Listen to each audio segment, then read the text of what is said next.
Ladies and gentlemen, I would like to extend our gratitude to the musicians and the dance company for your wonderful performance.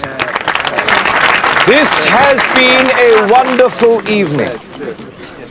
And not only for the music and the dancing, it has also been about us, the people gathered here. English people in the very heart of England. There are no people I would rather be among, no place I would rather be, and no time I would rather be alive. Because ever since the terrible events of October, when the money markets betrayed us all, I have known that change is coming. The human species has never faced such immense possibilities, such choices. In the lives of great nations, there are moments of destiny which have swept aside small men of convention and discovered men of the moment. And our host is such a man. For him, the little calculations of little men mean nothing.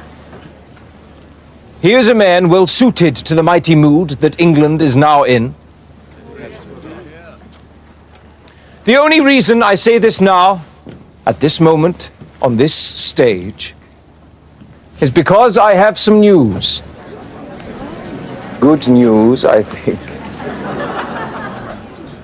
I'm sure our host will forgive me if I use this platform, this gathering of friends and like minds, to give you, his trusted allies, an early announcement of a long overdue event. I want to tell you, good folk first, that with the dawn of a new decade, I will be setting a new course, setting up a new political movement here, in the very heart of England. And Mr. Shelby will be with me, shoulder to shoulder. It will offer a new conception of politics in which the great character of the British, our true character, will be reborn.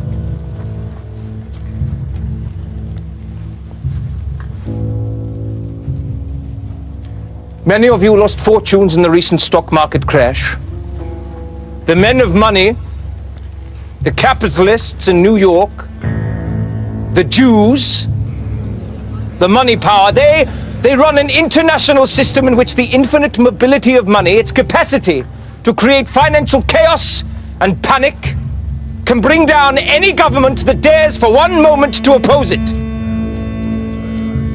For generations, the efforts of hard-working men like you have equipped our competitors against us. The cotton mills of India, the cotton mills of Asia, created with British money, but used for the destruction of Lancashire and Yorkshire. The usurers of New York, the sweated labor of the Orient, combining to destroy the iron and steel factories of Warwickshire and Staffordshire. These are policies that could not be pursued by British statesmen unless they were mad or the servants of Jewish finance. They are the ones who took your money. But it is I and those who know this truth who will light a flame the atheists cannot extinguish.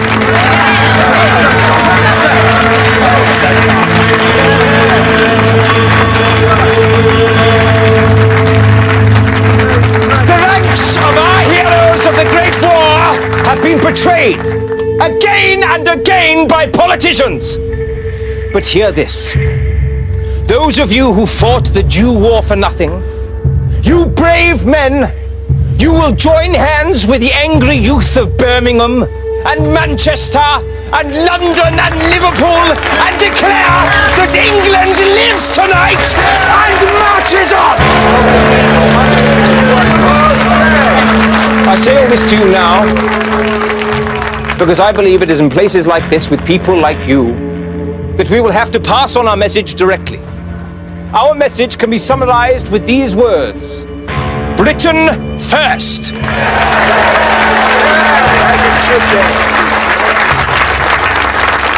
And because this is our message, I doubt it'll be reported fairly in the press. I'm afraid the newspapers of this country are owned by the same vested interests who took your money. They sell to the people false news to raise the interests of the faction and the section above the interests of the nation. Good man. So hear my words and pass them on to those with ears to hear. And be reminded that when the new decade begins, there will be the birth of a new political party which will speak for you.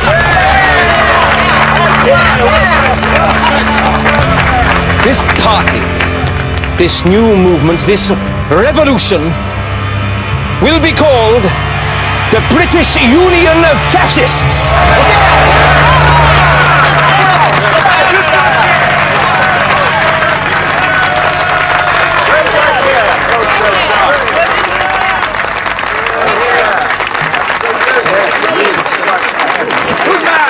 What the fuck are you doing dealing with a man like that, Tommy?